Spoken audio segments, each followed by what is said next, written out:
Hi there. You are watching Over the Back Fence, a conversation among neighbors. And this is a production of Neighborhood Falmouth. Our conversationalists today include Mary Pat McKenzie, Jackie Pratt, Marian Bihari, and me. I'm Susan Laux, Director of Neighborhood Falmouth. So this time we're talking about a tougher topic in some ways. It is death and dying. Do you have a plan? Have you or will you plan your funeral? So I'm just curious about any parts of this. So I will tell my one story right off the top. So when I was a freshman in college, I picked all my courses and freshman first semester, picked all my courses. And then, but I still had one more course that I had to pick. And I was really looking for things that wouldn't get me out of bed too early. That was sort of the benchmark. And there was a class on death and dying at 9:30 in the morning, Monday, Wednesday, and Friday. And I was like, ugh, I don't really care about death and dying. And I really don't want to get up at 9:30 in the morning. That is an ungodly hour for me at that time in my life. And actually you could sort of set your watch on watching me run across the college green with articles of clothing that I was going to be putting on at some point, and books and whatever, just things dropping everywhere as I race across, trying not to be too late for that 9:30 class. Anyways, so at one point we had to write our funeral, and I got a C on it. And I was ticked. This was beautiful. I mean, there was a lot of crying and a lot of people who were just like, my mom was sick and sick with sadness. And, I didn't have her falling on the ground or anything in keening or anything, but, that would have been a nice touch. But anyways, I was so indignant that I got a C on my funeral that I really have never tried to do my funeral again, because I just figured, well, I wanted to say to the teacher, well, then don't come. We'll just get me, whatever. Yeah, so it's your funeral. How I know. Professor do that? I mean, admittedly, I probably did the funeral assignment, the night before in 20 minutes without a lot of thought, and, probably was supposed to drop in some key learnings that we had learned, others had learned, not me. But anyways, so that's what I think about when I think about my funeral. But what about you guys? Do you think about any of this stuff? Do you have a file for your, progeny to know what music to play and when to pull the plug and some of these other things? Okay, Jackie, you're nodding yes. Tell me. Yeah. Well, keep in mind that nobody was sure that I went through a period where I had a number of operations, and they had to remove the hip, and it was all due to MRSA. And nobody was people. I mean, I was deathly ill there for a while, and so I did put some paperwork together. And then when Neighborhood Falmouth began the death cafes and the series of lectures and whatever, I really did get organized, and I sat my brother down and talked to him. And he's now retired, but he was a police officer, so I figured he was number one. He was much closer than my daughter, and he was probably going to be the most objective person because he is a police officer and would be accustomed to tough situations. Well, the thing is that he took it and ran. I have the envelope. He knows where it is. He knows where keys are and other things, and he knows where the retirement savings are, all that kind of thing. But he took the celebration of it, and he said, "So you want to be cremated?" And I said, "Yeah." And they have ocean safe, containers for cremants that will dissolve. And I said, I actually talked to the local funeral home, and he said, "Oh, great! So we're going to do a burial at sea." Now you know about my childhood where we had the Navy the little Navy prayer book that we used for for For mouth pet funerals. for pet funerals and squirrels that died in the yard or a bird that flew into a window. But at any rate, he was all excited, and he said, "I've got a friend with a boat." He said, "Where do you have a favorite spot?" And I said, "Well, any place in Vineyard Sound would be great because I love Vineyard Sound." And I said, "And I think there's enough current there, so I'd be traveling." And he's seeing the sights. And he and I said, "I love it underwater." I said, "It's perfect." And but he has this whole party planned. And I said, What's a funeral without a party? yeah, he had a whole party planned. And I said, "You do know that I won't be there." And he said, "You have never missed a good party. I know you." Well, there's a lot of people who talk about, I mean, I don't know a lot of people, but there are plenty of people who talk about having a life celebration before they've died, Yeah. so that you get to tell a person how much they mean to you. And you get to hear all these stories that like, oh, I never knew they A, B, C, D, E, and I would have liked to have asked them about that or known about that. Which I think that's that great idea, but that I don't actually know anyone who's done it. I think everybody agrees that's a great idea, but then you feel sort of embarrassed to be the one planning the party for yourself or whatever, you know. But yeah, but there will be a party, right, Jackie? Yeah. Yeah. Good. Yeah. Oh, he's in charge. There will be a party. Okay. Great. How about anybody else? Marion, what was that look? Yeah. Well, I'm not, I don't have a set desire right now. And I have been going to the Death Cafe here in Falmouth for the last 3 years, not this past, and they're doing it virtually. I had a really difficult medical procedure this past year, and I should have thought about what would happen to me, I did not. I thought about it. There's lots of things in my past that make me have issues with thinking about it. And I think we talked about it once on this before. So I'm not quite sure. I don't have anything written up about myself. I'm sure my husband would write something very nice. I know what he wants to do, but I'm still not sure what I want to do. One thing that we did for my mother-in-law was something like Jackie had talked about. She wanted to be cremated, and she had a house in the Catskill Mountains for 50 years, and she never went into the water. She was afraid to swim. So what we decided after she died, we went to the funeral home and we bought something that floats in the water with the ashes, and it goes out for a little while and then it just gently sinks. And as that was happening, we all said, "Goodbye, Martha. Enjoy the water," because she would never go in the water. But so I'm not sure yet. And I went to the neighborhood Falmouth seminar on death and dying. And it was an excellent seminar, and I agreed to all of it, but I still haven't made any plans. So Yeah. That's me in a nutshell. Your audio is actually kind of coming and Little- going a little Oh, bit. really? I'm sorry. Yeah, And see, that's all right. Comcast just came here to fix it. Yeah. Well, and as you stay forward, that seems to help. But Yeah. Okay. yeah, it's hard. It's hard to think about, and I can't. Yeah, it's hard to think about in a variety of different ways. Well, how about Right. you, Mary Pat? Oh, I know what I want, and I've told my kids. Obviously, I want to be cremated.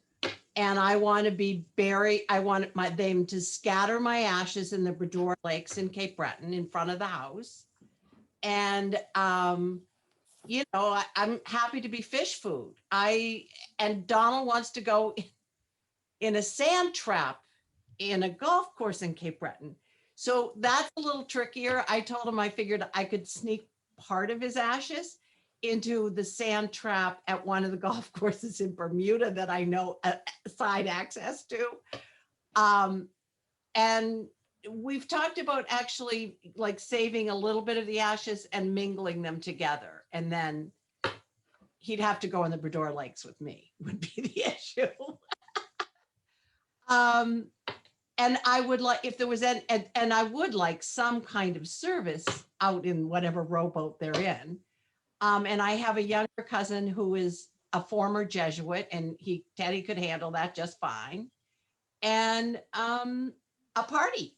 But in my family, they always have parties. And in fact, I mean, I remember as a kid, and it probably sounds really bizarre in the US, but my father died in 1958. My grandfather died in 1962.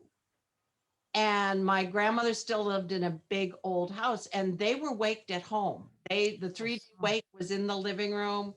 Well, they had a front parlor and a back parlor. So the front parlor was where the waking was done. And so I understand from, aunts and uncles that was basically a 3-day party. So it's just that the corpse was there with them. Which sounds really irreverent, but considering my family, that's not all that odd. So I think it's a family affair, and I think it's family and friends. And so, I would like to think that they would all get together in Bedeck and have a really good time and row out or use a Boston whaler and go out and just like go sprinkle, sprinkle, sprinkle. Nice. And do you guys think at all about having your name on a plaque somewhere or being memorialized somewhere? So, ancestors down the line would come find you. What, Mary? Well, this is funny because we wanted to do something because my mother-in-law was cremated. So when the library was putting in their front walk with the bricks, we put her name there.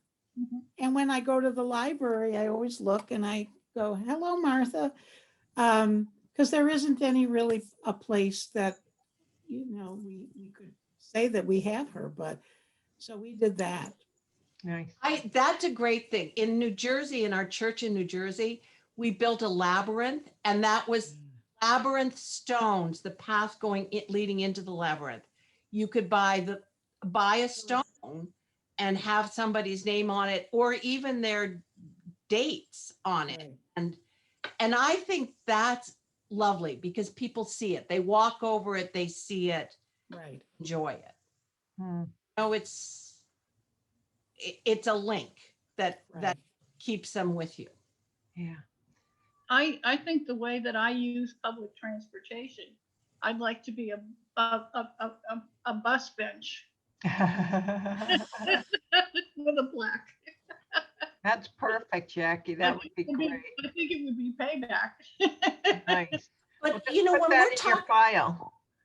yeah, when we're talking about this, I may be weird, but one of the things that really drives me crazy on highways, and you see it all over the Cape, there's these crosses and flower piles. Right. And I understand when an accident has happened there within the last month or something, that people were just overwhelmed and leave it there. But the ones that now look quasi-permanent, they're, wooden crosses, and they're that I probably shouldn't let it get under my skin, but it does, because I think, okay, they died there, but that's not their life.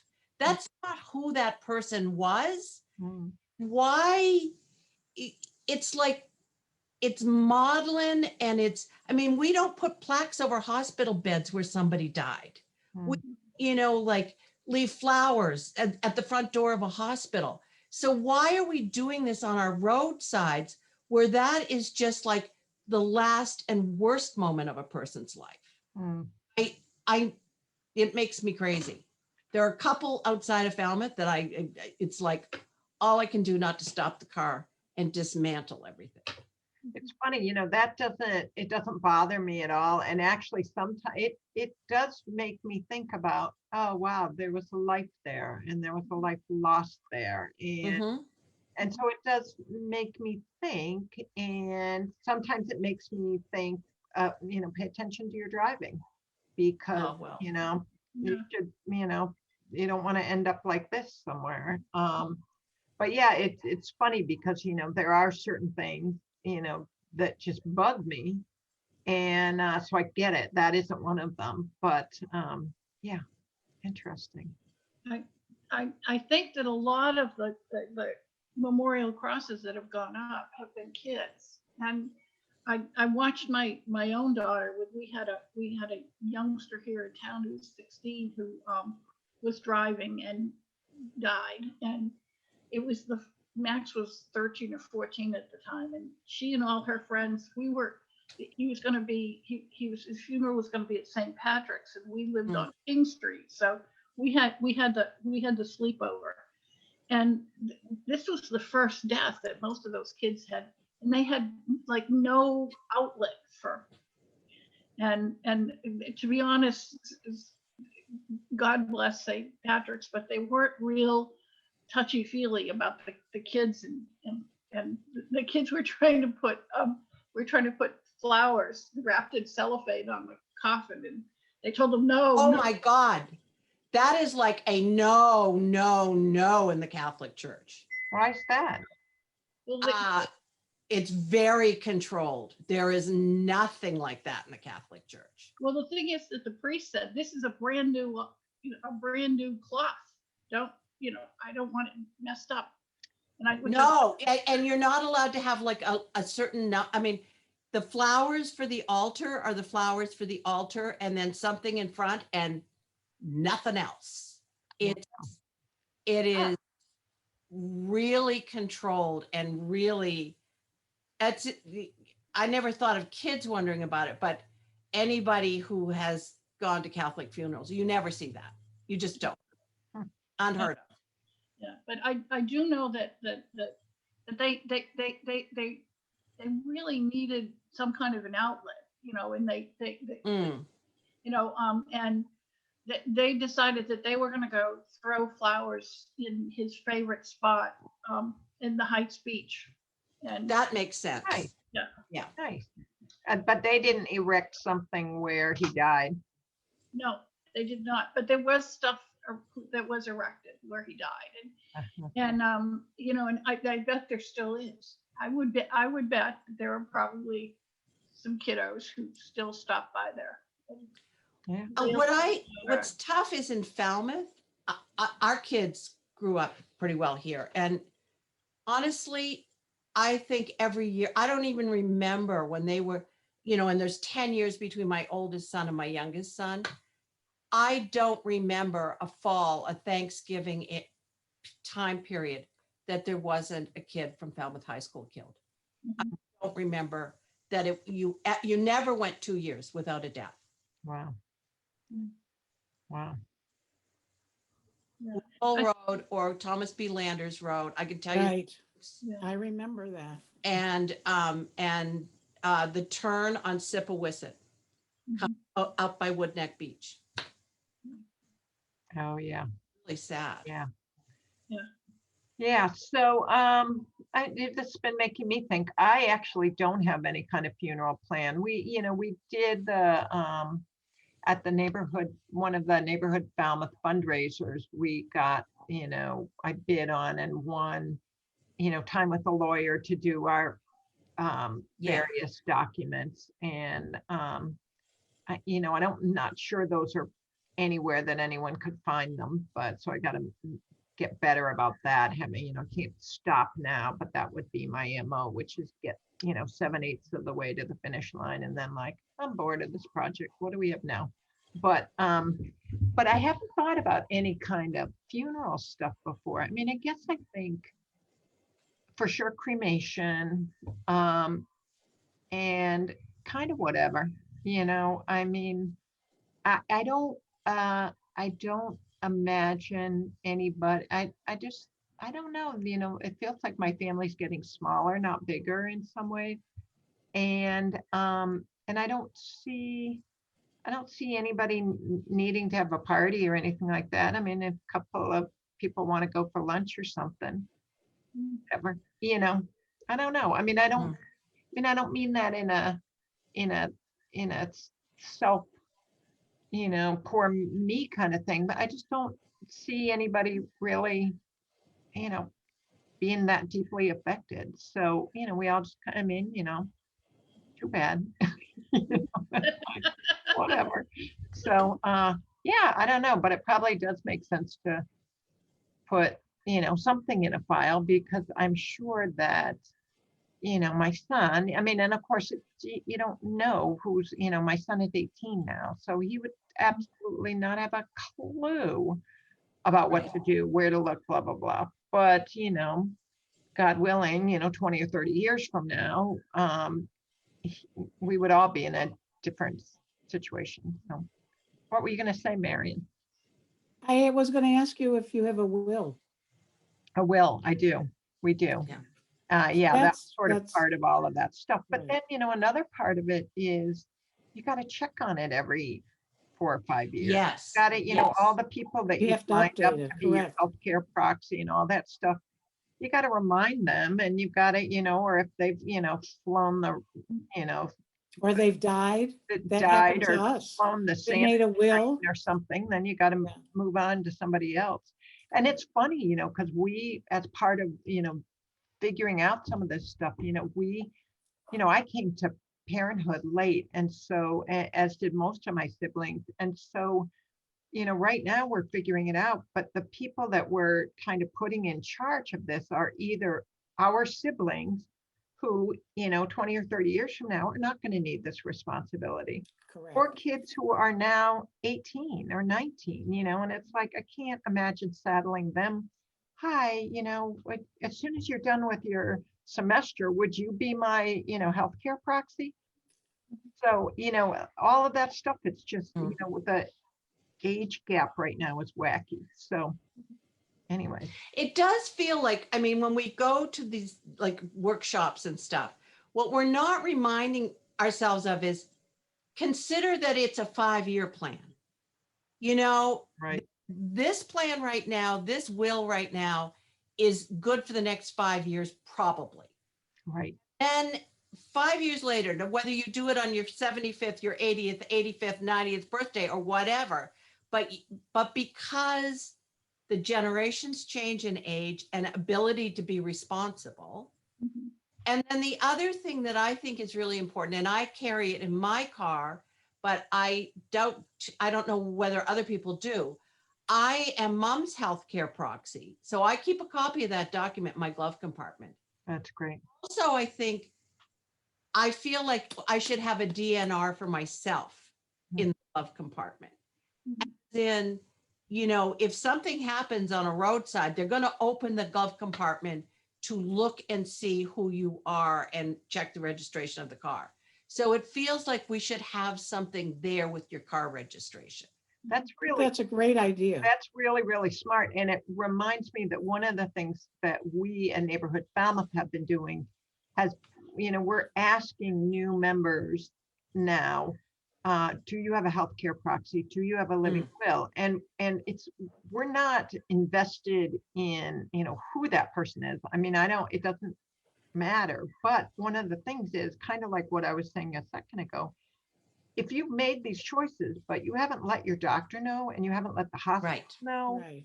it's like making the choice and then, stuffing it in your mattress. No one's going to Yeah. know. And so you have to sort of complete the circle by letting all You the have to important communicate. people know. And, the chances of you, having a medical event while you're holding your healthcare proxy in your primary care doctor's office is Correct. extremely slim. So Correct. you've got to put it where you're likely to go. Yeah. where they're likely to check for it. And that's in the hospital records, in your primary care records. And that's But really when you smart go about into lot the of hospital, they ask for it immediately. That's the first thing now they ask for. That's smart. That's smart. But I keep thinking, if I got a call about mom, I'm not going to come home if I'm out at the grocery store and dig through the file folder in my desk to get the healthcare proxy. I need it in my car that I'm going to drive to the hospital in. Yeah. And, Really smart. Is it That's a very, that's a great idea. And I'm going to do that. do you think it has to be an original copy, like notarized or anything like I that? think if push came to shove, you At could least, copy of a notarized one, you just have it notarized and then, scan it. And that would be, I'm sure that would do them for that first hour or two when you needed it. If they wanted, they may say, you're going to have to bring us the real one. But it would be enough to get you by in the beginning. That's really smart. You actually, Steve, reminded me of a story that just kind of makes me giggle, which is, at the end of my dad's life, like with so many for the last year or two, he had increasing hospitalization for one thing or another. And, we sort of saw it as a pattern happening and kind of put it together, but kind of didn't. It's like, oh, here's this one thing, and then it's going to be better, and then it'll be better, But anyways, one of the times we were in the ER, and like a lot of times, people can spend a lot of time in the ER waiting to get an assignment for a bed, and so a bunch of those of us who were nearby, it was here on the Cape, went to hang out in the ER, and he was conscious and he was okay. He still needed some general medical attention, but whatever that emergency was over. But at one point we were all there, or 3 or 4 of us were there, and the nurse said, now, do you have a DNR, or do you have a DNR? Do you what's the DNR plan? And we were all like simultaneously, yeah, DNR. And my dad's like, excuse me, I think I would actually like to stay alive. If something happens, could you actually try? And we were like, oh, yeah, sure. Yeah, no problem. Because we're all so used to being like DNR. And it's, it would be also kind of nice to know what are the circumstances of DNR. I mean, if you yes.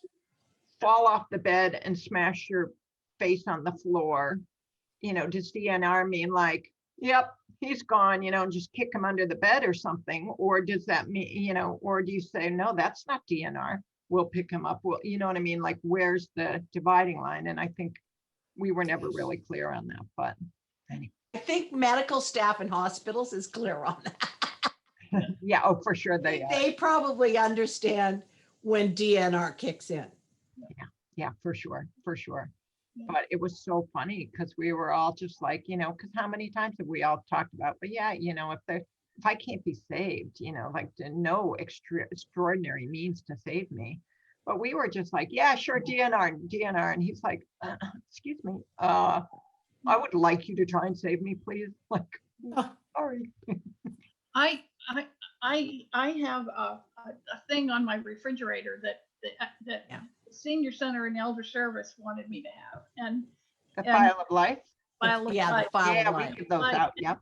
And in my file of life, right behind where if you pull the paper out, right behind there, I have glued to the back of the plastic thing that holds it up, MRSA, so the person who's about to handle me knows, in case I'm unconscious, that I've got something that if I'm bleeding could be very bad for them to mess with.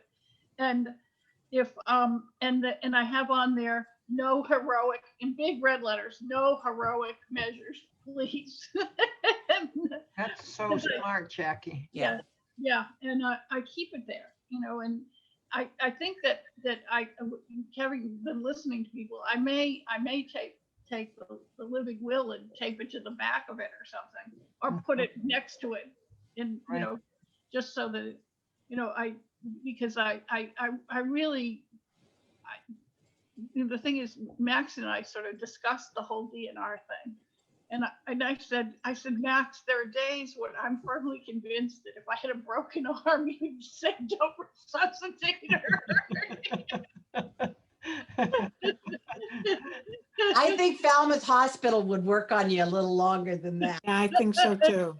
I hope so. But the thing is that she said, but we talked it out, and she said what can be terrible is that there you really could be brain dead, Yeah. or just about, and so Yeah, those are different. That, and that's probably a whole other discussion, but Yeah. I do think that for younger people, they probably make that, and whenever we hear of those things going to court, it's because it's somebody in their 40s or their 30s, and they have a really tragic accident, and they are brain dead, and the family tries to keep them alive or not to, and the hospital has kept them alive. So that's a whole, I mean, that's a really scary power. Oh, painfully sad time Mm. too. Yeah. Yeah, I think you're right though, Mary Pat.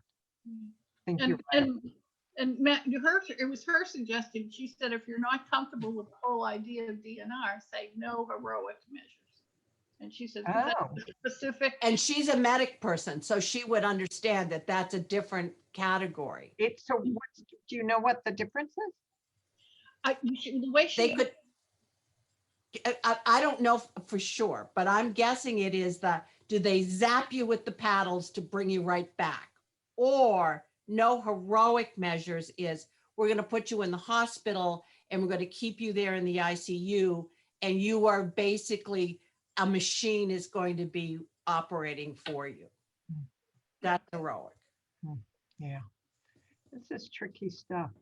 It I is tricky think stuff. we should wrap up the conversation, but it strikes me that couple of things to say. Number one, Death Cafe was mentioned, and that is a terrific resource. It is separate from what Neighborhood Falmouth did a couple of years ago, which was assistance, understanding the various pieces of getting your house in order, so to speak.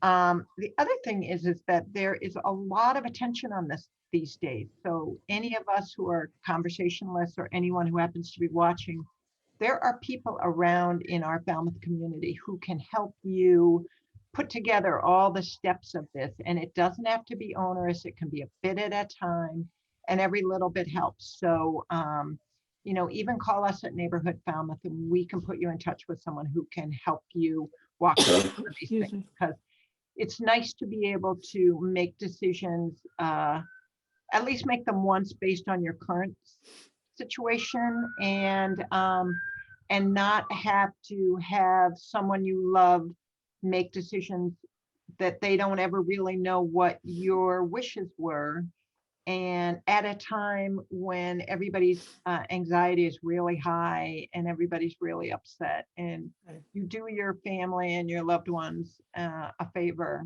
when you pull all this stuff together. So anyways, It's an act of love. It is an act of love for those you leave behind. yeah, absolutely. And it is a big organizing thing. It can be confusing, and there's a lot of pieces, but it's definitely worth doing. And like you said, it's an act of love. So anyways, hope you will stay in touch. Let us know what you think about Over the Back Fence if you've been watching some episodes. And thank you for joining us, and we will see you next time.